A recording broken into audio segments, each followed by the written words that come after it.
കേരള ചലച്ചിത്ര അക്കാദമി മുൻ ചെയർമാൻ, മുൻ വൈസ് ചെയർമാൻ നടൻ ശ്രീ പ്രേംകുമാർ ഇന്ന് മീറ്റ് ദ ലീഡറിൽ പങ്കെടുക്കുകയാണ്. നമസ്കാരം. നമസ്കാരം. ഇപ്പോൾ ഇടതു മനസ്സാണോ അല്ലയോ?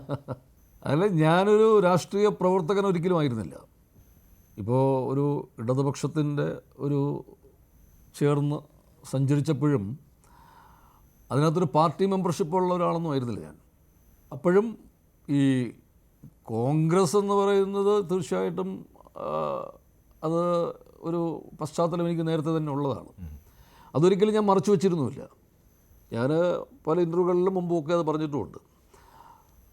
അപ്പോൾ ഈ ഒരു ഇടതുപക്ഷത്തോടൊപ്പം സഞ്ചരിക്കുമ്പോഴും ഇന്ത്യയിൽ കോൺഗ്രസ് നിലനിൽക്കണം, അതൊരിക്കലും ദുർബലപ്പെട്ടു പോകരുത് എന്ന് കൃത്യമായി പറഞ്ഞിട്ടുള്ള ആളാണ്. അങ്ങനെ ചിന്തിക്കുന്ന ആളുമാണ് ഞാൻ. കാരണം കോൺഗ്രസിൻ്റെ ഒരു പ്രസക്തി ഇന്ന് അത് കൂടി വരികയാണ്.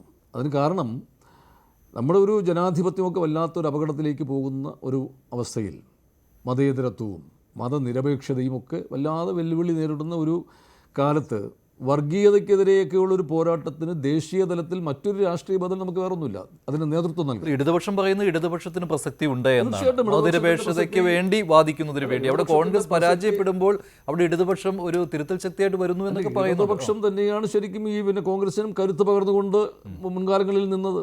എന്ന് മുതലാണ് നമുക്ക് ഈ കോൺഗ്രസിനോടൊരു ഒരു ശത്രുതാ മനോഭാവം ഇടതുപക്ഷത്തിന് വരുന്നത്. ഒന്നിച്ചല്ലേ UPA ഗവൺമെൻറ് എന്ന് പറയുന്നത് ഇടതുപക്ഷമാണ് ശരിക്കും അതിന് ഏറ്റവും വലിയ ഊർജ്ജം പകർന്നു കൊടുത്തുകൊണ്ടിരുന്നത്. പിന്നീട് ഈ ആണവ കരാറിൻ്റെ ഒരു പേരിലാണല്ലോ പിന്തുണയൊക്കെ പിൻവലിക്കുന്ന സുർജിത് സിംഗിൻ്റെ കാലത്തൊക്കെ. പക്ഷേ അന്നും ഒപ്പം ഉണ്ടായിരുന്നതാണ്. ഇപ്പോഴും കേരളത്തിൽ നമ്മൾ ചിലപ്പോൾ ഒരു രണ്ട് ചേരിയിൽ നിൽക്കുന്നുവെങ്കിലും കേരളത്തിന് പുറത്ത് ഒന്നിച്ച് തന്നെയാണ് ഇന്ത്യ സഖ്യത്തിലെ പ്രധാന കക്ഷികളിൽ ഇടതുപക്ഷ കക്ഷികൾ. ഇപ്പോൾ ചലച്ചിത്ര അക്കാദമിയുടെ ചെയർമാൻ ആയിരിക്കുന്ന സമയത്ത്, ആ സമയത്ത് ആക്ടിംഗ് ചെയർമാൻ ആയിരുന്നു. അപ്പോൾ പുതിയ ചെയർമാനെ തിരഞ്ഞെടുത്തപ്പോൾ താങ്കളെ അല്ല നിയമിച്ചത്, പകരം റസൂൽ പൂക്കുട്ടി വരികയായിരുന്നു. അവിടെ വെച്ചാണല്ലോ ഇടതുപക്ഷവും എന്നാണ് ഞാൻ പറഞ്ഞത്, ഇടതുപക്ഷവുമായിട്ടൊരു ഭിന്നത കേരളത്തിൽ താങ്കൾക്ക് ഉണ്ടായത് അല്ലേ? അത് ഭരിക്കുന്ന സർക്കാരിനെതിരെയുള്ള ഒരു ഭിന്നതയായിരുന്നു. ആ സ്ഥാനത്ത് നിന്ന് മാറ്റിയതല്ല വിഷയം. അപ്പോൾ ആ സ്ഥാനത്തേക്ക് എന്നെ നിയമിച്ചത് ആ ഗവൺമെൻറ്റാണ്. ആ ഗവൺമെൻറ്റിന് എന്നെ ആ സ്ഥാനത്ത് നിന്ന് എപ്പോൾ വേണോ മാറ്റാനുള്ള അധികാരമുണ്ട്. അതിനൊന്നും എനിക്കൊരു തർക്കവുമില്ല. ആ കാര്യമൊക്കെ ഒരു തർക്ക വിഷയമല്ല. പക്ഷേ അവിടെ സംഭവിച്ചത് എന്നെ മാറ്റിയ വിവരം, ഒരു ചെയർമാൻ സ്ഥാനത്തിരിക്കുന്ന ആളെ മാറ്റിയ വിവരം പത്രമാധ്യമങ്ങളിലൂടെ അറിയേണ്ടി വരുന്ന ആ ചെയർമാൻ്റെ ഒരു ഗതികേടുണ്ട്. എന്നിലേൽപ്പിച്ച ഒരു എന്താണ്, എൻ്റെ അഭിമാനത്തിനേൽപ്പിച്ച ഒരു ക്ഷതം.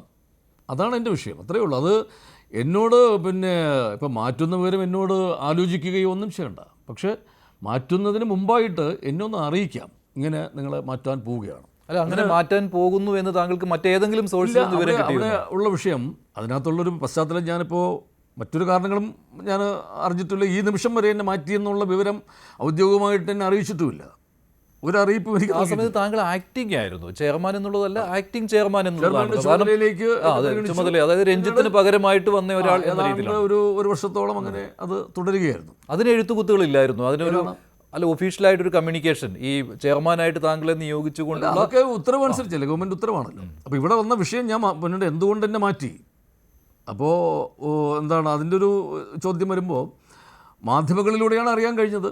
ഈ ആശാസമരവുമായി ബന്ധപ്പെട്ട് എൻ്റെ അത് പരിഹരിക്കണം എന്ന അത് ഞാൻ ഏതെങ്കിലും ഒരു പൊതുവേദിയിൽ പോയി പ്രസംഗിക്കുകയോ അല്ലെങ്കിൽ അങ്ങനെ ഒരു ആവശ്യം ഉന്നയിക്കുകയോ ചെയ്തതല്ല. ഈ കൊച്ചിയിൽ നടക്കുന്ന ഒരു സാംസ്കാരിക സംഗമവുമായിട്ട് ബന്ധപ്പെട്ട് ഒരു അനൗപചാരികമായ അതിൻ്റെ ആലോചനാ യോഗം, ആദ്യം നടക്കുന്ന ഒരു യോഗം മസ്കറ്റ് ഹോട്ടലിൽ. അന്ന് സഖാവ് MA ബേബി അഖിലേന്ത്യാ സെക്രട്ടറി ആയിട്ട് തിരഞ്ഞെടുക്കപ്പെട്ട സമയം അദ്ദേഹം വിളിച്ചു കൂട്ടിയ സാംസ്കാരിക സ്ഥാപനങ്ങളുടെ ചെയർമാന്മാരും മറ്റ് പ്രധാനപ്പെട്ടവരുമായിട്ടുള്ള ഒരു 10-30 പേരിനകത്തുള്ള ഒരു ചെറിയൊരു മീറ്റിംഗ്, അനൗപചാരികമായ ഒരു യോഗം. അവിടെ വളരെ സൗഹൃദമായ സംഭാഷണത്തിൻ്റെ ഇടയിൽ ഇങ്ങനൊരു കൾച്ചറൽ കോൺഗ്രസ് നടക്കുന്നു, കൊച്ചിയിൽ നടക്കാൻ പോകുന്നു. മാനവികതയും മനുഷ്യസ്നേഹവും ഒക്കെ പറഞ്ഞുകൊണ്ടുള്ള സഹജീവി സ്നേഹവും ഒക്കെ പറയുന്ന ലോകസമാധാനവും ഒക്കെ പ്രധാന വിഷയമാക്കിയിട്ടുള്ള ഇത് നടക്കാൻ പോവുകയാണ്. അപ്പോൾ അതിൻ്റെ ആലോചനയൊക്കെ. അപ്പോൾ ഞാൻ പറഞ്ഞത് ഒരു ഗംഭീരമായ ആശയമാണ്. പക്ഷേ ആ സമയത്താണ് ഇങ്ങനെ ഈ സെക്രട്ടേറിയറ്റിൻ്റെ നടയിൽ കുറച്ച് സ്ത്രീകളിങ്ങനെ ആശാവർക്കർമാർ സമരം നടത്തുകയാണ്. നമ്മൾ ഇത്രയും ഒരു വലിയ മേള, ഒരു അന്താരാഷ്ട്ര ഒരു സംഗമം മാനവികതയൊക്കെ പറഞ്ഞുകൊണ്ട് നമ്മൾ നടത്തുമ്പോൾ ഇവരുടെ ഒരു പ്രശ്നം നമ്മൾ പരിഹരിക്കണം, ഇല്ലെങ്കിൽ അതിനകത്തൊരു അനൗചിത്യമുണ്ട്. അങ്ങ് അഖിലേന്ത്യാ സെക്രട്ടറിയായി വന്നപ്പോൾ അതിനകത്ത് ഇടപെടണം. ഈ സാംസ്കാരിക വകുപ്പ് മന്ത്രിയും ഒക്കെ ഉള്ള അവരുടെ ഒരു സാന്നിധ്യത്തിലാണ് ഞാനത് പറയുന്നത്. അത് അവിടെ വെച്ചിട്ട് നമ്മൾ പറഞ്ഞൊരു കാര്യമാണ്. പക്ഷേ അവിടെ ഇരുന്ന ഏതോ ഒരു അഭ്യുദയകാംക്ഷി അത് മാധ്യമങ്ങളിലേക്ക് വിളിച്ചു പറഞ്ഞു കൊടുക്കുന്നു. പിറ്റേ ദിവസം മാധ്യമങ്ങളിൽ ഒരു വലിയൊരു വാർത്തയായിട്ട് വന്നു. ഇങ്ങനെ പ്രേംകുമാർ ഇങ്ങനെ ഒരു വിമർശനം ഉന്നയിച്ചു എന്നൊക്കെ പറഞ്ഞ് വാർത്ത വന്നു. ഒരു 2-3 ദിവസം കഴിഞ്ഞപ്പോൾ വീണ്ടും അതിൻ്റെ അനുബന്ധമായിട്ട് പ്രധാന പത്രങ്ങളിലൊക്കെ ചലച്ചിത്ര അക്കാദമിയിലെ ചെയർമാനെ മാറ്റാൻ പോകുന്നു എന്നുള്ളൊരു വാർത്ത പിന്നീട് വരുന്നു. ചിലരുടെ പേരുകളും ഒക്കെ വരുന്നു. അപ്പോൾ എനിക്കതൊരു ബുദ്ധിമുട്ടുണ്ട്. കാര്യം നമ്മൾ ഒരു അനിശ്ചിതാവസ്ഥയിൽ ആ സ്ഥാനത്ത് പിന്നെ തുടരുന്നത് അർത്ഥമില്ല. അപ്പോൾ മാധ്യമങ്ങളിലൂടെ ഇങ്ങനെ വാർത്ത വരികയാണ്. അപ്പോൾ നമ്മളൊരു ഓഫീസിൽ നമുക്ക് പ്രവർത്തിക്കണമെങ്കിൽ, കാര്യക്ഷമമായി പല കാര്യങ്ങൾക്കും ഇടപെടണമെങ്കിൽ അതിനകത്തൊരു കൃത്യതയും വ്യക്തതയും വരേണ്ടതുണ്ട്. അല്ല, അപ്പോൾ ആ സമയത്ത് താങ്കൾ പിന്നീട് ഓഫീസിൽ വരാതിരുന്നു? ഇല്ല, ഞാൻ വരുന്നുണ്ട്. ഞാൻ ഇതിനിടയ്ക്ക് മന്ത്രിയുടെ ഓഫീസുമായിട്ട് ബന്ധപ്പെടുന്നു. ഇതിനകത്ത് ഇങ്ങനെ ഒരു വാർത്ത വരുന്നുണ്ട്, അതിനകത്തൊരു വ്യക്തത വരുത്തണം. അവിടെ ഒരു പുതിയ ചെയർമാനെ നിയമിക്കുന്നെങ്കിൽ നിയമിക്കുക, അതിനകത്തൊന്നും എനിക്ക് തർക്കമില്ല. പക്ഷേ ഇങ്ങനെ ഉണ്ടെങ്കിൽ അത് കൃത്യമായിട്ട് പറയണം. അപ്പോൾ പറഞ്ഞു, ഇല്ല, അത് വ്യാജ വാർത്തകളാണ്, മാധ്യമ സൃഷ്ടികളാണ്, അങ്ങനെ ഒരു ചിന്തയേ ഇല്ല എന്ന് പറയുന്നു. അതായത് മന്ത്രി സജി ചെറിയാൻ്റെ ഓഫീസ്, അവരുടെ ഓഫീസിൽ നിന്ന് എനിക്ക് കിട്ടുന്ന വിവരം അതാണ്. അപ്പോൾ ഇത് പിന്നീട് അവർ അങ്ങനെ ഒരു ആലോചനയേ ഇല്ല എന്ന് കൃത്യമായിട്ട് പറയുകയാണ്. വീണ്ടും ഞാൻ ഈ ഓഫീസിൽ പോകുമ്പോൾ, കാര്യം നമ്മൾ അവിടെ ചെല്ലുമ്പോൾ വീണ്ടും ഈ പത്രങ്ങൾ ഇങ്ങനെ വീണ്ടും വാർത്തകൾ വന്നുകൊണ്ടിരിക്കുക. അപ്പോൾ നമ്മുടെ സഹപ്രവർത്തകരുടെ ഇടയിൽ തന്നെ ഇയാളെ നാളെ മാറ്റാൻ പോകുന്ന ആൾ എന്ന് പറയുന്ന ഒരു അവസ്ഥയിൽ നമുക്ക് കാര്യങ്ങളിൽ നമുക്ക് കൃത്യമായിട്ട് ഇടപെടാൻ പറ്റാത്തൊരു സാഹചര്യം ഉണ്ടായി. വീണ്ടും ഞാനിത് പല രീതിയിലും വ്യക്തത വരുത്തണമെന്ന് പറയുമ്പോഴൊന്നും ഇല്ല എന്ന് പറയുകയും പുതിയ ചില ചുമതലകൾ നമ്മളെ ഏൽപ്പിക്കുന്നു. ഇപ്പം നമ്മുടെ വീട്ടിൽ ജോലിക്ക് ഒരാൾ വരുന്നു, സ്ഥിരമായിട്ട് വരുന്ന ഒരാൾ, നാളെ മുതൽ വരണ്ട എങ്കിൽ ഇന്ന് നമ്മൾ അയാളോട് പറയുന്നു. ഞാൻ പലയിടത്തും പറഞ്ഞതാണ്, പല ഇൻ്റർവ്യൂവിലും പറഞ്ഞതാണ്, ചേട്ടാ നാളെ മുതൽ വരണ്ട, നിങ്ങളുടെ എന്തെങ്കിലും കൂലി വല്ലതും ബാലൻസ് ഉണ്ടെങ്കിൽ അത് വാങ്ങണം, നിങ്ങളുടെ എന്തെങ്കിലും സാധനങ്ങൾ ഇവിടെ വെച്ചിട്ടുണ്ടെങ്കിൽ അതൊക്കെ എടുത്തുകൊണ്ട് പോകണം എന്ന് പറയുന്ന ഒരു സാമാന്യ മര്യാദയില്ലേ? അപ്പോൾ കൂടുതൽ ജോലികൾ പിന്നീട് ഏൽപ്പിക്കുകയും ചെയ്യും. പിന്നീട് പല ഇത് ഏൽപ്പിക്കുന്നു. സിനിമ കോൺക്ലേവ് ഉൾപ്പെടെ സിനിമാ നയരൂപീകരണ സമിതിയിൽ അംഗമാണ്. ആ നയരൂപീകരണവുമായി ബന്ധപ്പെട്ട ചർച്ചകൾ നടക്കുന്നു. സിനിമാ കോൺക്ലേവിൻ്റെ ഉത്തരവാദിത്തങ്ങളിലുണ്ട്. ഇതിനിടയ്ക്ക് കൾച്ചറൽ കോൺഗ്രസ് കൊച്ചിയിൽ നടക്കുന്ന അതിൻ്റെ ഒരു സംഘാടക സമിതിയിൽ കൊച്ചിയിൽ പോയിട്ട് അതിൻ്റെ കാര്യങ്ങൾ നടക്കുന്നു. ഈ സിനിമാ നയ രൂപീകരണവുമായിട്ട് ഏതാണ്ട് ഒരു 10-25ഓളം മീറ്റിങ്ങുകൾ, അതിലെല്ലാം പങ്കെടുത്ത ആളാണ് ഞാൻ. മാറ്റും എന്നുള്ള വാർത്തകൾ അല്ല, ഇത് അപ്പോഴില്ല എന്ന് പറയല്ലേ, ഇങ്ങനൊരു സംഭവം ഇല്ല എന്ന് പറയുന്നു. വാർത്തകൾ വരുമ്പോഴൊക്കെ ഞാൻ ചോദിക്കുമ്പോഴും ഒന്നുമല്ല. അപ്പോൾ ഇവർ ഈ കൂടുതൽ ഉത്തരവാദിത്തങ്ങളും ഒക്കെ തന്നുകൊണ്ടിരിക്കുകയാണ്. അല്ല, മന്ത്രി നേരിട്ട്, സജി ചെറിയാൻ നേരിട്ട് അങ്ങനെ എന്തെങ്കിലും ഞാൻ മിനിസ്റ്ററുടെ ഓഫീസിൽ സംസാരിച്ചു. മിനിസ്റ്ററോട് കാണുമ്പോഴും അത് ഒന്നും അതിനെക്കുറിച്ചൊരു വ്യക്തമായ ഒരു ഇത് പറയുന്നില്ല. അല്ല, മന്ത്രി നേരിട്ട് താങ്കളോട് സംസാരിച്ചപ്പോൾ ഇല്ല, അങ്ങനെ ഇപ്പോൾ ചലച്ചിത്ര അക്കാദമിയുടെ ചെയർമാനായ താങ്കളെ മാറ്റാൻ ഉദ്ദേശിക്കുന്നില്ല, അങ്ങനെ ഒരു കൃത്യമായി അങ്ങനെ തന്നെയാണ് പറയുന്നത്. പക്ഷേ വീണ്ടും വാർത്തകൾ വന്നുകൊണ്ടേയിരിക്കുന്നുണ്ട്. അപ്പോൾ ഇതിനിടയ്ക്ക് തന്നെ നമ്മൾ ഓരോ ഉത്തരവാദിത്തങ്ങൾ ഏൽപ്പിക്കുമ്പോൾ പിന്നെ നമ്മൾ വിചാരിക്കുന്നത് എന്താണ്, അവിടെ നമ്മുടെ ആ ഒരു സ്ഥാനത്ത് അവർ കണ്ടിരിക്കുന്നു എന്നുള്ള രീതിയിൽ തന്നെയാണ്. പക്ഷേ വീണ്ടും വാർത്തകൾ വരുമ്പോൾ ഇത് വീണ്ടും വ്യക്തത വരാത്തൊരവസ്ഥയിൽ ഇതെനിക്കൊരു വല്ലാത്തൊരു ബുദ്ധിമുട്ടുണ്ടായി. കാര്യം ഇതിങ്ങനെ വന്നുകൊണ്ടിരിക്കുക വാർത്തകൾ. അപ്പോൾ ഞാൻ മുഖ്യമന്ത്രിയെ കാണാൻ വേണ്ടിയിട്ടും ചില ശ്രമങ്ങൾ നടത്തി. മുഖ്യമന്ത്രിയോട് ഇതിനൊരു കാര്യം, എനിക്ക് മിനിസ്റ്ററുടെ ഓഫീസിൽ നിന്ന് കൃത്യമായിട്ട് എനിക്ക് ഇത് കിട്ടുന്നില്ല. മാറ്റില്ല എന്നുള്ള കാര്യങ്ങൾ പറയുന്നു. അത് പറയുന്നുണ്ടെങ്കിലും വാർത്തകൾ വരുന്നു. അപ്പോൾ വാർത്തകൾ വരുന്ന ആൾക്കാരോട് ഞാൻ ചില ആൾക്കാർ എനിക്ക് സൗഹൃദമുള്ളവരോട് ചോദിക്കുമ്പോൾ അല്ലാതെ അങ്ങനെ കൃത്യമായിട്ടുള്ള വാർത്തയാണെന്ന് അവർ പറയുകയും ചെയ്യുന്നു. അപ്പോൾ എനിക്കതൊരു ആകെ കൺഫ്യൂഷനായി. ഞാൻ CM-ൻ്റെ ഓഫീസുമായിട്ട് ബന്ധപ്പെടാൻ നോക്കി. മുഖ്യമന്ത്രിയുടെ ഓഫീസിൽ അദ്ദേഹത്തെ കാണാൻ വേണ്ടി ശ്രമം നടത്തി. 1-2 പ്രാവശ്യം അതിനുവേണ്ടി ശ്രമിച്ചിട്ട് എനിക്കത് കാണാൻ പറ്റിയില്ല.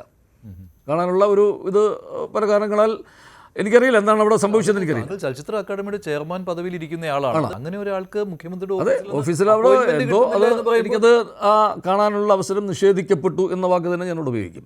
പിന്നീട് അദ്ദേഹത്തിൻ്റെ PS ആയിട്ടുള്ള നമ്മുടെ മുൻ MLA കൂടിയായിരുന്ന പ്രദീപ് കുമാർ, അദ്ദേഹം എൻ്റെ നല്ലൊരു സൗഹൃദമുള്ള വ്യക്തിയാണ്. അദ്ദേഹത്തെ ഞാൻ പല തവണ ഫോണിൽ വിളിക്കുന്നു, അദ്ദേഹം ഫോൺ അറ്റൻഡ് ചെയ്യുന്നില്ല, തിരിച്ചെന്നെ വിളിക്കുന്നുമില്ല. അപ്പോൾ എനിക്കെന്തോ അതിനകത്തൊരു സ്വാഭാവികത തോന്നി എന്നുള്ള സത്യമാണ്. പിന്നീടാണ് ഈ സംസ്ഥാന ചലച്ചിത്ര അവാർഡ് പ്രഖ്യാപനം, ഇതിൻ്റെ ഇടയിൽ അത് നടക്കുന്നുണ്ട്. ആ പ്രഖ്യാപനം വരുന്നതിൻ്റെ തലേ ദിവസമാണ് മാധ്യമങ്ങളിലൂടെ ഞാൻ അറിയുന്നത് ഇങ്ങനെ എന്നെ ആ സ്ഥാനത്ത് നിന്നും മാറ്റി. അത് അവാർഡ് പ്രഖ്യാപനം മാറ്റിവെച്ചിരുന്നു അല്ലേ? അങ്ങനെ അതിനുശേഷമാണ് ഈ പിറ്റേ ദിവസം അവാർഡ് പ്രഖ്യാപിക്കേണ്ടിയിരുന്ന അവാർഡ് അത് 1-ാം തീയതി, നവംബർ 1-ാം തീയതി പ്രഖ്യാപിക്കേണ്ടിയിരുന്നത് പിന്നീട് തിരുവനന്തപുരത്ത് പ്രഖ്യാപിക്കേണ്ടിയിരിക്കുന്നത് 3-ാം തീയതിയിലേക്ക് മാറ്റി, അത് തൃശ്ശൂരിലേക്ക് മാറ്റി. ഇതിനിടയിൽ പുതിയ ഒരു ചെയർമാൻ വരുന്നു. അപ്പോൾ ഇവിടെയുള്ള വിഷയം, എൻ്റെ വിഷയമെന്ന് പറയുന്നത് എന്നെ മാറ്റിയ വിവരം അറിയിച്ചില്ല, പുതിയൊരു ചെയർമാൻ വരുന്ന വിവരം അറിയിച്ചില്ല. എനിക്ക് മുഖ്യമന്ത്രിയുടെ ഓഫീസും മന്ത്രിയുടെ ഓഫീസും താങ്കൾക്ക് ഇതിനെ പറ്റി ഒരു വ്യക്തത തന്നില്ല. എനിക്ക് തന്നില്ല. അല്ല, ഞാൻ മുഖ്യമന്ത്രിയെ കാണാൻ പറ്റിയില്ലല്ലോ, അതിനുള്ള അവസരം കിട്ടിയില്ല. പക്ഷേ ഇത് പിന്നീട് എനിക്കുള്ള പ്രശ്നം വെച്ചാൽ നമ്മൾ ഇങ്ങനെ മാറ്റിയെന്നുള്ള വാർത്ത കൃത്യമായി വരികയാണ്. പിന്നെ എനിക്ക് ആ ഓഫീസിൽ പോകാൻ പറ്റില്ല. അപ്പോൾ അതിനകത്തുള്ളൊരു വിഷമം പറ്റിയത്, പിന്നെ എൻ്റെ കൂടെ നിന്ന് സഹപ്രവർത്തകരായിട്ടുണ്ടായിരുന്ന കുറേ പേരുണ്ട്. ഈ 2-3 വർഷം എന്നോടൊപ്പം വളരെ ആത്മാർത്ഥമായി നിന്ന് പ്രവർത്തിച്ച ആൾക്കാരുണ്ട്. അവരോടൊരു നന്ദി പറയാൻ പോലുമുള്ള അവസരം എനിക്ക് നിഷേധിക്കപ്പെട്ടു.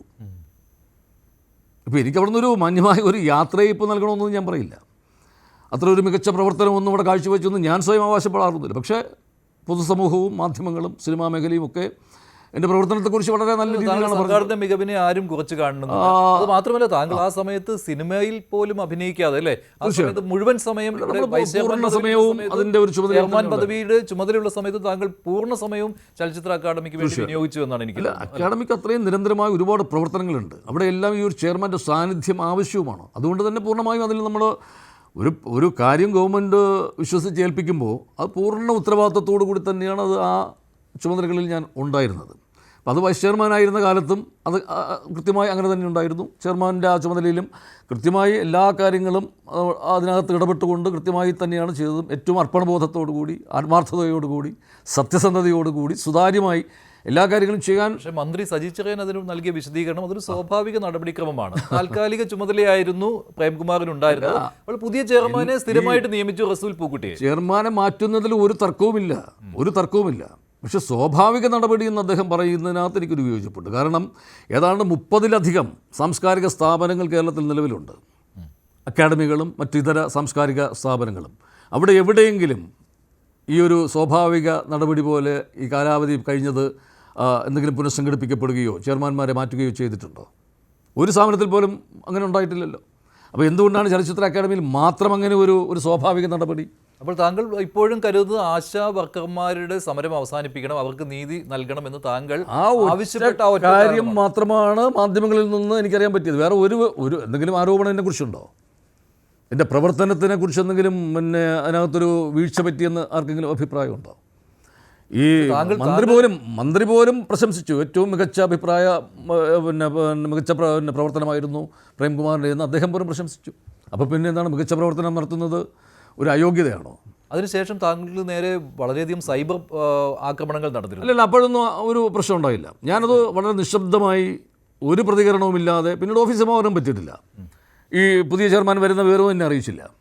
അപ്പോൾ പൂർണ്ണമായി കാര്യം എന്നെ മാറ്റിയ വിവരം അറിയിച്ചാലല്ലേ പുതിയ ആളെ വരുന്ന വിവരം എന്നെ അറിയിക്കാൻ പറ്റൂ. ഇത് രണ്ടും സംഭവിച്ചിട്ട് എൻ്റെ കാര്യത്തിൽ ഒരു അറിയിപ്പും ഉണ്ടായിട്ടില്ല. പിന്നീട് ഞാനിങ്ങനെ വളരെ നിശബ്ദമായി ഇരുന്നു. ഒരു 5-6 മാസം മാറ്റിയതിന് ശേഷവും ഇരിക്കുമ്പോൾ ഒരു സുപ്രഭാതത്തിൽ ഞാൻ കേൾക്കുന്നു, ഇങ്ങനെ സാഹിത്യ അക്കാദമി ചെയർമാൻ, എനിക്ക് വളരെ ആദരണീയനായിട്ടുള്ള ഒരു വലിയ കവിയാണ് അദ്ദേഹം, ഒരു എന്താണ് ആശയ ഗാംഭീര്യം കൊണ്ടും അദ്ദേഹത്തിൻ്റെ എഴുത്തും എല്ലാം ഏറ്റവും വലിയ ഒരു സാംസ്കാരിക നായകനായിട്ട് ഞാനും മനസ്സിൽ വിചാരിക്കുന്ന അദ്ദേഹം സച്ചിദാനന്ദ മാഷ്, എനിക്ക് വളരെ ആദരിക്കുന്ന വ്യക്തിത്വം. അദ്ദേഹം പറഞ്ഞു, ഈ ഭരണം ഒരു തുടർഭരണം ഇവിടെ ആപത്താണ്, അതുണ്ടാവാൻ പാടില്ല. ഈ അധികാരം അതിങ്ങനെ തുടർച്ചയായി വരുമ്പോൾ അധികാരം അത് ദുഷിപ്പിക്കും, അതുകൊണ്ട് തുടർഭരണം പാടില്ല എന്നൊരു അഭിപ്രായം അദ്ദേഹം പറഞ്ഞു. ഈ പറയുന്ന അത് അദ്ദേഹത്തിൻ്റെ സാഹിത്യ അക്കാദമി ചെയർമാൻ്റെ കാലാവധി 2025 മാർച്ചിൽ കഴിഞ്ഞിട്ടുണ്ട് എന്ന് ഓർക്കണം. ഏതാണ്ട് കഴിഞ്ഞ മാർച്ചിൽ 25 മാർച്ചിൽ കഴിഞ്ഞ അദ്ദേഹം ഇത് പറയുന്നു. ഇതിനുശേഷം അദ്ദേഹത്തിന് വീണ്ടും ഈ കാലാവധി നീട്ടിക്കൊടുക്കുകയാണ്. അപ്പോൾ എന്നോട് ചില മാധ്യമ സുഹൃത്തുക്കൾ ചോദിച്ചു, ഒരു ഇരട്ട നീതിയല്ലേ പ്രേംകുമാറിനോട് കാണിച്ചത്? നിങ്ങൾ ആശാസമരത്തെക്കുറിച്ചൊരു അഭിപ്രായം പറഞ്ഞു, അത് ഗവൺമെൻറ്റിനെ വിമർശിക്കുന്ന തരത്തിലെടുത്തുകൊണ്ട് നിങ്ങളെ ആ സ്ഥാനത്ത് നിന്നും നീക്കം ചെയ്തു. പക്ഷേ ഇവിടെ മറ്റൊരു രീതിയിൽ ഇദ്ദേഹത്തിന് വീണ്ടും കാലാവധി കഴിഞ്ഞതാണ്, പക്ഷേ വീണ്ടും അത് നീട്ടിക്കൊടുക്കുകയാണ്. അപ്പോൾ അതിനകത്തൊരു ഇരട്ട നീതി ഇല്ലേ എന്ന് എന്നോട് ചോദിച്ചു. ഞാനിത് മറന്നിരുന്നൊരു വിഷയമാണ്, അല്ലെങ്കിൽ മറക്കാൻ ശ്രമിച്ച ഒരു അധ്യായമാണ്. ഞാൻ വീണ്ടും എൻ്റെ കുറേ എഴുത്തുകളിലും വായനയും ഒക്കെ ആയിട്ട് വളരെ അങ്ങനെ പൊയ്ക്കൊണ്ടിരിക്കുമ്പോഴാണ് ഇങ്ങനൊരു ചോദ്യം എൻ്റെ മുമ്പിൽ വരും. അപ്പോഴും ഞാൻ ശരിയാണല്ലോ എന്ന് വിചാരിച്ച് ഞാൻ അതിനെക്കുറിച്ചൊരു ഫേസ്ബുക്കിൽ ഒരു പോസ്റ്റ് ഇട്ടു. ഇതൊരു ഇരട്ട നീതി തന്നെയാണ് എന്നോട് കാണിച്ചതും ഇത്. അതിനുശേഷം ആ പോസ്റ്റിനൊക്കെ താഴെ വന്നിട്ട് ഈ സൈബർ പോരാളികളുടെ ഒരു വലിയ ആക്രമണം, ഞാനെന്തോ മഹാ അപരാധം ചെയ്തതുപോലെ, അതുപോലെ എന്നെ ലോകത്തിലെ ഏറ്റവും വൃത്തികെട്ട മനുഷ്യൻ, അല്ലെങ്കിൽ ഏറ്റവും മോശക്കാരനായ മനുഷ്യനാക്കി ചിത്രീകരിച്ചുകൊണ്ടുള്ള ഈ സൈബർ പോരാളികളുടെ നിരന്തരമായ ആക്രമണം, എന്നെക്കുറിച്ച് എന്ത് വാർത്തകൾ എന്ത് വന്നാലും എന്നെക്കുറിച്ച് ഞാൻ എന്ത് പറഞ്ഞാലും അതിൻ്റെ എല്ലാം താഴെ വന്നിട്ട് ഇവരിങ്ങനെ ഒരു വല്ലാത്ത രീതിയിൽ ആക്രമിച്ചു തുടങ്ങി. ഈ ചെയർമാൻ സ്ഥാനത്ത് നിന്ന് താങ്കളെ മാറ്റി താങ്കളോട് ഒന്നും പറയാതെയാണ് ചെയ്തത്. ആ സമയത്ത് പക്ഷേ താങ്കൾ നിശബ്ദനായിരുന്നു. ഇതൊരു അവസരമായി കണ്ടുകൊണ്ട് തന്നെ താങ്കൾ അത് പ്രതികരിക്കുകയല്ല. എന്നോട് ഇങ്ങനൊരു ചോദ്യം ചോദിച്ചു, പലരും എന്നോട് ചോദിച്ചു, ഞാൻ ഒരു പ്രതികരിക്കേണ്ട ഒരു അവസ്ഥയിലേക്ക് എന്നെ കൊണ്ടെത്തിച്ചു. അങ്ങനെയാണ് ഞാൻ ആ ഫേസ്ബുക്ക് പോസ്റ്റ് ഇടുന്നത്. അത് ഒരു ഇരട്ട നീതി എന്നോട് കാണിച്ചത് തീർച്ചയായും സർക്കാർ ഗവൺമെൻറ് കാണിച്ചത് ഒരു ഇരട്ട നീതി തന്നെയാണ്. അങ്ങനെയാണ് ഈ സൈബർ പോരാളികൾ എന്നെ നിരന്തരം ആക്രമിച്ചു തുടങ്ങി. അല്ല, താങ്കൾ ഈ പ്രതികരിച്ച സമയത്തിനും അതിനു മുൻപ് മാറ്റിയ സമയത്തിനും ഇടയ്ക്കുള്ള ഒരു സമയമുണ്ടായിരുന്നു. ആ സമയത്ത് ആരും ഇപ്പോൾ സർക്കാരിന്റെ ഒരു പ്രതിനിധിയോ അല്ലെങ്കിൽ ഒരാൾ പോലും എന്താണ് സംഭവിച്ചതെന്നോ എന്തുകൊണ്ട് മാറ്റിയെന്നോ ഒന്നും എന്നോട് ചോദിക്കുകയോ ഒരു പ്രതികരണം നടത്തുകയോ ചെയ്തില്ല. മാത്രമല്ല, പിന്നീടുള്ള ഈ ഗവൺമെൻറ്റിൻ്റെ ഈ ഇത്തരം പരിപാടികളിൽ നിന്നെല്ലാം എന്നെ പൂർണ്ണമായി ഒഴിവാക്കി. സിനിമാ നയ രൂപീകരണ സമിതി അംഗമാണ് ഞാൻ. പിന്നീട് ഈ സിനിമാ നയ രൂപീകരണവുമായിട്ട് ബന്ധപ്പെട്ട എല്ലാ ചർച്ചകളിലും പങ്കെടുത്ത ആൾ കൂടിയാണ് ഞാൻ. ഷാജി എൻ കരുൺ സാറായിരുന്നല്ലോ ചെയർമാൻ. അതിൻ്റെ പിന്നീടുള്ള ഒരു തുടർ ചർച്ചകളിലും എന്നെ ഉൾപ്പെടുത്തിയില്ല. ഇപ്പോൾ അത് സിനിമാ നയം വരുന്നു എന്ന് പറയുന്നുണ്ട്, അത് ഗവൺമെൻറ് അംഗീകരിച്ചു എന്ന് പറയുന്നുണ്ട്. ഒരു ചർച്ചയും അതിലെല്ലാ ഇതിലും പങ്കെടുത്ത ആളെന്നുള്ള നിലയ്ക്ക് എന്നോട് പിന്നീട് ഒരു ചർച്ചയ്ക്കും ഉൾപ്പെടുത്തിയിട്ടില്ല. മാത്രമല്ല, കൊച്ചിയിൽ ഈ സാംസ്കാരിക സംഗമം, നേരത്തെ പറഞ്ഞ അന്താരാഷ്ട്ര സംഗമം നടന്നു, ഒരറിയിപ്പ് പോലും എനിക്ക് നൽകിയില്ല. അപ്പോൾ തികച്ചും പ്രതികാര നടപടിയാണ് എന്നോട് കാണിച്ചത്. അല്ലാതെ ഒരു സ്വാഭാവികമായ നടപടി എന്നൊക്കെ പറയുമ്പോൾ നേതാക്കളുമായിട്ടും വളരെ അടുത്ത ബന്ധം എല്ലാവരുമായിട്ട് നല്ല സൗഹൃദമുള്ളതാണ്. അവരാരും ഇതേക്കുറിച്ച് ഒരാൾ പോലും എന്നോട് ചോദിച്ചില്ല. ഇതുമല്ല, മുഖ്യമന്ത്രിയുടെ ഓഫീസിൽ ഞാൻ ബന്ധപ്പെട്ടിട്ട് പോലും എനിക്കൊരു അതിന് ബന്ധപ്പെടാൻ ശ്രമിച്ചിട്ട് പോലും അതിനുള്ള അവസരവും കിട്ടിയില്ല. അങ്ങനെ പൂർണ്ണമായും എന്തോ ഒരു തീരുമാനത്തിൻ്റെ ഭാഗമായിട്ട് എന്നെ അങ്ങ് ഒഴിവാക്കി. അപ്പോൾ മുഖ്യമന്ത്രിയുടെ ഓഫീസ് അറിഞ്ഞുകൊണ്ടോ മുഖ്യമന്ത്രി അറിഞ്ഞുകൊണ്ടോ ആണ് ഈ തീരുമാനം എടുത്തിരിക്കുന്നത്? അല്ല, കേരളത്തിലെ ഏറ്റവും പ്രധാനപ്പെട്ട ഒരു സാംസ്കാരിക സ്ഥാപനമല്ലേ ചലച്ചിത്ര അക്കാദമി. അപ്പോൾ അവിടുത്തെ ചെയർമാനെ മാറ്റുമ്പോൾ അത് മുഖ്യമന്ത്രി അറിയാതിരിക്കുമോ? പുതിയൊരു ചെയർമാനെ അവിടെ നിയമിക്കുമ്പോൾ അതും മുഖ്യമന്ത്രി അറിയാതിരിക്കുമോ? അറിയാതിരിക്കില്ല, അറിഞ്ഞുകൊണ്ട് തന്നെ ആകണമെന്നാണ് ഞാൻ വിശ്വസിക്കുന്നത്. ഈ മന്ത്രി സജി ചെറിയാനോട് താങ്കളോട് എന്തെങ്കിലും കുഴപ്പമുണ്ടായിരുന്നു? എന്തെങ്കിലും നിങ്ങൾ തമ്മിൽ? ഇല്ല, ഞങ്ങൾ തമ്മിൽ അങ്ങനെ ഒരു പ്രശ്നമില്ല. എന്നോട് വലിയ സൗഹൃദമായിരുന്നു. ഇപ്പം മുഖ്യമന്ത്രിക്കും എന്നോട് വലിയ സൗഹൃദമായിരുന്നു. എനിക്ക് അദ്ദേഹത്തോടും അങ്ങനെ തന്നെയാണ്. പക്ഷേ എന്തുകൊണ്ടോ അങ്ങനെ ഒരു കമ്മ്യൂണിക്കേഷൻ ഉണ്ടായില്ല. മാത്രമല്ല, ഈ സൈബർ പോരാളികളുടെ ഒരു നിരന്തരമായ ആക്രമണത്തിൽ പിന്നെ ഞാൻ വിധേയനാവുകയും ചെയ്തു. എന്നെ അവരുടെ പരിപാടികളിൽ നിന്നെല്ലാം പൂർണ്ണമായി മാറ്റി നിർത്തി. അങ്ങനെ ഒരു പ്രതികാര നടപടിയായിട്ട് എനിക്ക് തോന്നി. അതിനെക്കുറിച്ചിട്ട് ആ സമയത്താണ് നമ്മുടെ പ്രിയപ്പെട്ട മമ്മൂക്ക, മലയാളത്തിൻ്റെ മഹാനടൻ, അദ്ദേഹത്തെ ആ ഒരു വയനാട് സന്ദർശനവുമായി ബന്ധപ്പെട്ട് ഇതിനുശേഷം അദ്ദേഹത്തിനെതിരെയുള്ള ഒരു സൈബർ ആക്രമണം വന്നപ്പോൾ മുഖ്യമന്ത്രി അദ്ദേഹത്തോട് മാപ്പ് പറഞ്ഞു. അപ്പോൾ ഞാൻ അതിന് ഒരു പ്രതികരണമായിട്ട് ഞാനൊരു ഫേസ്ബുക്ക് പോസ്റ്റ് വീണ്ടും എനിക്കിടേണ്ടി വന്നു. കാര്യം ഇത്രയും സൈബർ ആക്രമണങ്ങളേറ്റ എന്നോട് മുഖ്യമന്ത്രി ഒരിക്കലും മാപ്പൊന്നും പറയേണ്ട കാര്യമില്ല. കാര്യം മഹാനടനോട് മാപ്പ് പറയുന്നത് അത് അദ്ദേഹം മഹാനടനാണ്, അതുകൊണ്ടാണ്. ഞാനും പക്ഷേ 35 വർഷമായിട്ട് ഈ സിനിമാ ഫീൽഡിൽ 150 സിനിമയോളം ചെയ്ത ഒരു ചെറിയ നടനാണ്. അപ്പോൾ എന്നോട് മാപ്പൊന്നും പറയണ്ട, പക്ഷേ ഈ സൈബർ പോരാളികളോട് അരുത് എന്ന ഒരു വാക്കെങ്കിലും അങ്ങ് പറയണം എന്ന് മുഖ്യമന്ത്രിയോട് ഒരു അഭ്യർത്ഥന അത് ഫേസ്ബുക്ക് പോസ്റ്റിലൂടെ എനിക്ക് നടത്തേണ്ടി വന്നു. കാര്യം പക്ഷേ അതിനിടയ്ക്ക് തന്നെ താങ്കൾ ഇടതുപക്ഷ പ്രസ്ഥാനവുമായി അകന്നു കഴിഞ്ഞിരുന്നു. ഏതാണ്? ഇടതുപക്ഷവുമായിട്ട് അകന്നു കഴിഞ്ഞിരുന്നുവല്ലോ താങ്കൾ ആ സമയമായപ്പോഴേക്കും. അല്ല, ഞാൻ ചില കാര്യങ്ങൾ തുറന്നു പറയേണ്ടി വന്നു എനിക്കിങ്ങനെ. എന്നെ ഈ മാറ്റിയതും അറിയിച്ചില്ല എന്നുള്ള വിഷയവും ഈ ആശ്വാസപരമായി ബന്ധപ്പെട്ട കാര്യങ്ങളൊക്കെ എനിക്ക് തുറന്ന് സംസാരിക്കേണ്ടി വന്നപ്പോഴാണ് ഈ ആക്രമണങ്ങൾ ഉണ്ടാകുന്നത്. പക്ഷേ താങ്കൾ അത് മുഖ്യമന്ത്രിയുടെ മറുപടി താങ്കൾ എന്തായാലും പ്രതീക്ഷ കാണുകയില്ലല്ലോ. കാരണം കൂടി അറിഞ്ഞിട്ടായിരിക്കുമല്ലോ താങ്കളെ മാറ്റിയത്. അല്ല, അതിൽ എനിക്കൊരു പരാതിയുമില്ലല്ലോ, ആ കാര്യത്തിലൊന്നും ഒരു തർക്കവുമില്ല, ഒരു പരാതിയുമില്ല. പക്ഷേ ഈ സൈബർ പോരാളികളോട് അങ്ങ് പറയണം, അരുത്, അയാളെ ഉപദ്രവിക്കരുത് എന്ന ഒരു വാക്കെങ്കിലും പറയണം, മാപ്പൊന്നും പറയണ്ട. പക്ഷെ അതിനൊരു മറുപടിയോ ഒന്നും ഒരു പക്ഷേ നിരന്തരം ഇപ്പോഴും സൈബർ പോരാളികളുടെ ആക്രമണം. അത് ഞാനൊരു രാഷ്ട്രീയ പ്രവർത്തകരൊന്നും അല്ലല്ലോ, എനിക്കങ്ങനെ ഇതൊരു ശീലമില്ലാത്തത് കൊണ്ട് എന്നെ അത് വല്ലാതെ എനിക്കത് എന്നെയും എൻ്റെ കുടുംബത്തെയൊക്കെ അവഹേളിക്കുന്ന തരത്തിൽ വളരെ മോശമായ ഭാഷയിൽ അങ്ങ് ഏറ്റവും വലിയ അസഭ്യം ചൊരിഞ്ഞുകൊണ്ട് ഇവരെന്നെ എങ്ങനെ ആക്രമിക്കുകയാണ്. എന്താണ് ഞാൻ ചെയ്ത ഇവർ എന്നോട് കാണിക്കുന്ന ഇത്രയും ഒരു ശത്രുത കാണിക്കുന്നത് എന്താണെന്ന് എനിക്കറിയില്ല. പക്ഷേ അതിനുശേഷം കോൺഗ്രസുമായിട്ട് താങ്കൾ ചർച്ച നടത്തി. താങ്കൾ ഇടതുപക്ഷം വിട്ട് കോൺഗ്രസ് സ്ഥാനത്തിലേക്ക് പോകുക ഇത് ഈ സൈബർ പോരാളികൾ എന്നെ കൂടുതൽ പ്രകോപിപ്പിക്കുകയും എന്നെ ഏറ്റവും മോശപ്പെട്ട ഒരു മനുഷ്യനാക്കി ചിത്രീകരിക്കുകയൊക്കെ, എന്നെ ഏറ്റവും നന്നായി വാഴ്ത്തുകയും സ്തുതിച്ചുകൊണ്ടൊക്കെ ഇരുന്നിരുന്ന ഒരു വിഭാഗമാണ്. അവരാണ് പെട്ടെന്ന് എന്നോട് ഇങ്ങനെ ഒരു അല്ലാത്തൊരു രീതിയിൽ ഒരു പ്രതികരണങ്ങൾ കണ്ടപ്പോൾ അതിലാണ് ഈ ചില കോൺഗ്രസ് നേതാക്കളൊക്കെ എന്നെ ഇങ്ങോട്ട് വിളിച്ചിട്ട് ബന്ധപ്പെടും. ഇപ്പോൾ KCയെ പോലുള്ളവർ, രമേശ് ജെ പോലുള്ളവർ, VD പോലുള്ളവരൊക്കെ വിളിച്ചിട്ട് സംസാരിക്കുകയാണ്.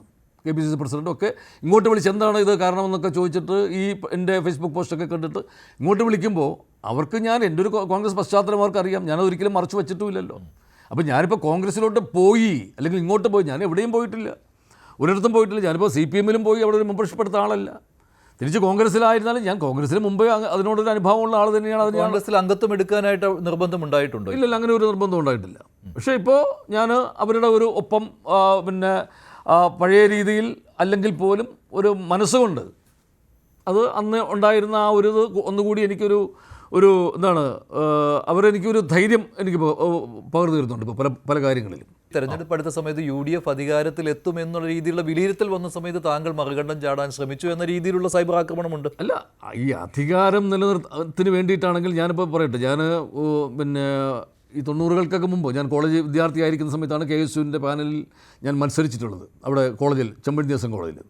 അന്ന് കോൺഗ്രസിൽ തന്നെ ഞാൻ അങ്ങനെ അവരുടെ ഒരു കൂടെ തന്നെ നിന്ന് പോയിരുന്നെങ്കിൽ ചിലപ്പോൾ രാഷ്ട്രീയത്തിൽ ഞാൻ വേറൊരു തലത്തിലേക്ക് വരുമായിരുന്നു. സ്ഥാനമാനങ്ങൾ എനിക്ക് ലഭിക്കാമായിരുന്നു. എത്രയോ കോൺഗ്രസ് ഭരണങ്ങൾ ഇവിടെ ഉണ്ടായി. ഞാൻ അവരുടെ അങ്ങനെ നിന്നില്ലല്ലോ. ഞാൻ സഖാവ് കൃഷ്ണപിള്ള എന്ന് പറയുന്ന ഒരു സിനിമ, PA ബക്കർ സാറ് സംവിധാനം ചെയ്ത സിനിമ, പിരപ്പങ്കോട് മുരളി സാറായിരുന്നു അതിൻ്റെ സ്ക്രിപ്റ്റ് ചെയ്തത്. ആ സിനിമ ചെയ്ത് അവിടെ മുതലാണ് സഖാവ് എന്ന് പറയുന്ന മനുഷ്യനെക്കുറിച്ച് പഠിച്ചപ്പോൾ അദ്ദേഹത്തിൻ്റെ ഒരു ജീവിതത്തിൻ്റെ വിശുദ്ധി, ലാളിത്യം, അദ്ദേഹത്തിൻ്റെ ഒരു പോരാട്ട വീര്യം, അദ്ദേഹം സാധാരണ മനുഷ്യരോട് ചേർന്നുള്ള അദ്ദേഹത്തിൻ്റെ പ്രവർത്തന രീതി, തൊഴിലാളികളോടും കർഷക തൊഴിലാളികളോടും സാധാരണ മനുഷ്യരോടും ഒക്കെയുള്ള ഒരു മനുഷ്യത്വപരമായ മാനവികതയുടെയൊക്കെ ഒരു വലിയ പ്രതീകമായിട്ട് സഖാവ് കൃഷ്ണപിള്ളയാണ് എന്നെ ആകർഷിച്ചത്. അതാണ് കമ്മ്യൂണിസം എന്ന് പറയുന്ന ഒരു ചിന്തയിലേക്കൊക്കെ എന്നെ നയിച്ചത്. ഞാൻ കണ്ട ഒരു ഉത്തമനായ ഒരു കമ്മ്യൂണിസ്റ്റുകാരൻ എന്നുള്ള രീതിയിൽ സഖാവ് P. കൃഷ്ണപിള്ള. അദ്ദേഹവും പറഞ്ഞ് പഠിപ്പിച്ചിരിക്കുന്നതാണ് വിമർശനം, സ്വയം വിമർശനം, ആത്മവിമർശനം. അതിലൂടെ ഒരു തെറ്റുകളുണ്ടെങ്കിൽ തിരുത്തി മുന്നോട്ട് പോവുക. ഇവിടെ ഇപ്പോൾ ഒരു അഭിപ്രായമല്ലേ ഞാൻ പറഞ്ഞുള്ളൂ.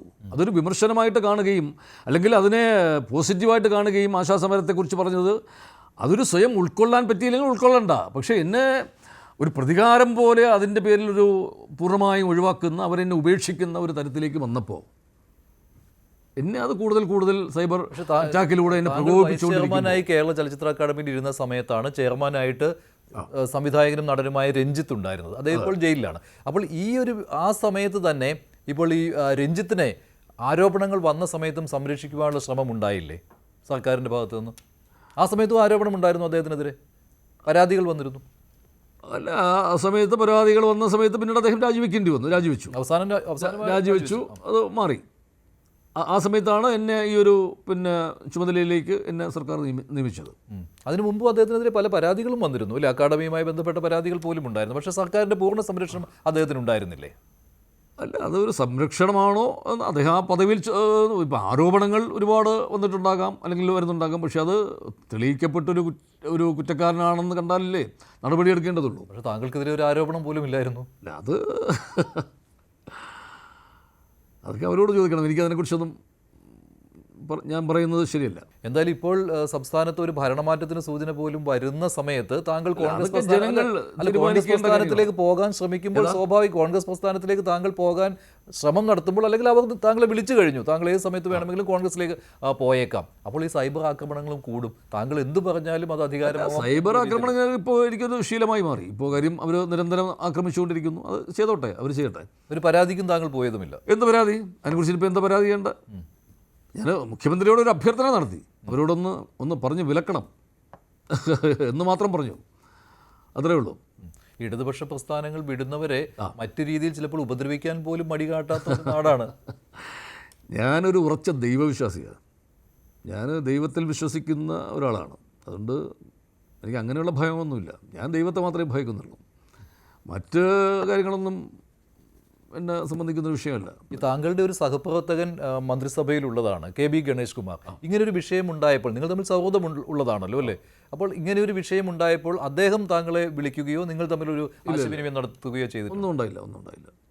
അദ്ദേഹത്തെക്കുറിച്ച് ചില അഭിപ്രായങ്ങളൊക്കെ പറഞ്ഞു, ഞാൻ കേട്ടു. അല്ലാതെ വിളിച്ച് സംസാരിക്കുകയൊന്നും ചെയ്തിട്ടില്ല. അങ്ങനെയൊന്നും ഉണ്ടായില്ല. ആരുമായിട്ടും അങ്ങനെ ഒരു സംസാരം ഉണ്ടായില്ല. അത് ഇനി എന്തെങ്കിലും നിർദ്ദേശങ്ങൾ അവർക്കൊക്കെ കിട്ടിയിട്ടുണ്ടോ എന്ന് എനിക്കറിയില്ല. ഇക്കാര്യത്തിൽ മൗനം പാലിക്കണമെന്ന് അല്ലേ? അല്ലെങ്കിൽ താങ്കൾക്ക് അനുകൂലമായിട്ട് ഒന്നും പറയരുത് എന്ന് അല്ലേ? അങ്ങനെ ഒരു ഇതുണ്ടോ എന്ന് എനിക്കറിയില്ല. എന്തായാലും പൂർണ്ണമായി എന്നെ അവർ ഒഴിവാക്കുക അല്ലെങ്കിൽ അവരെന്നെ ഉപേക്ഷിച്ചു എന്ന് തന്നെ പറയാം. അല്ലാതെ ഞാനായിട്ട് അവരെ ഉപേക്ഷിച്ച് പോയതൊന്നുമില്ല. 35 വർഷത്തോളം അവരുടെ കൂടെ തന്നെ എല്ലാ രീതിയിലും നമ്മൾ അവരുടെ ഈ മറ്റ് രാഷ്ട്രീയ പരിപാടികളിലൊന്നും അങ്ങനെ സജീവമായിട്ടൊന്നും പങ്കെടുത്തിരുന്നില്ല എങ്കിൽ പോലും ഒരു സാംസ്കാരിക പ്രവർത്തകൻ എന്നുള്ള രീതിയിൽ ഒരു ഇടതുപക്ഷ ആശയങ്ങളോട് ചേർന്ന് തന്നെ സഞ്ചരിച്ച ഒരാളാണ് ഞാൻ. അന്നും ഞാൻ ഈ കോൺഗ്രസിനെ കുറിച്ചുള്ള നിലപാടിലൊന്നും വലിയ മാറ്റമൊന്നും ഉണ്ടായിട്ടില്ല. കാര്യം കോൺഗ്രസിൻ്റെ ഇപ്പം നെഹ്റുവിൻ്റെയും ഗാന്ധിജിയുടെയും ഒക്കെ വലിയ വലിയ ചിന്തകളും അവരുടെയൊക്കെ സംഭാവനകളും ഒക്കെ തന്നെയാണ് ഇന്നും ഇന്ത്യയുടെ ഒരു ഊർജ്ജമായി നിൽക്കുന്നത്. അതുകൊണ്ട് കോൺഗ്രസ് എന്ന് പറയുന്നത് നമുക്കൊരു അങ്ങനെ വിസ്മരിക്കാൻ പറ്റുന്ന ഒരു പ്രസ്ഥാനമല്ല. അത് ഇവിടെ നിലനിൽക്കണം. അത് ഇവിടുത്തെ ജനാധിപത്യത്തിന് ആവശ്യമാണ്.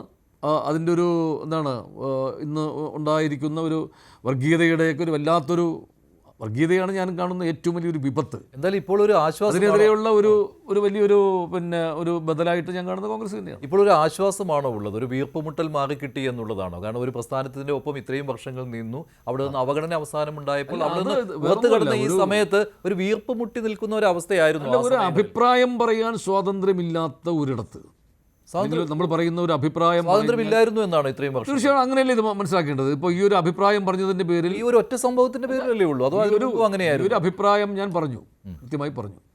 അത് പറയേണ്ട ഒരു വേദിയിൽ തന്നെയാണ് ഞാൻ പറഞ്ഞത്, അല്ല വേറെ എവിടെയെങ്കിലും പോയിട്ട് പറഞ്ഞതുമല്ല. പക്ഷേ അതുപോലും ഉൾക്കൊള്ളാനുള്ള ഒരു സഹിഷ്ണുത ഇല്ലാത്ത ഒരിടത്ത് പിന്നെ ഞാൻ നിൽക്കുന്നതിൽ അർത്ഥമില്ല. അത് അത്രയേ ഉള്ളൂ. അപ്പോൾ ഒരു വീർപ്പുമുട്ടൽ ഒഴിവായി എന്നുള്ളതാണോ? അല്ല, ഇപ്പോൾ കുറച്ചുകൂടി എനിക്കൊരു ഫ്രീഡം ഉണ്ട് ആ ഒരു കാര്യത്തിൽ. അതുണ്ട്. ശരി, ഈ സ്വാതന്ത്ര്യം അനുഭവിക്കാൻ കഴിയട്ടെ ഇനി അങ്ങോട്ടും. Thank you.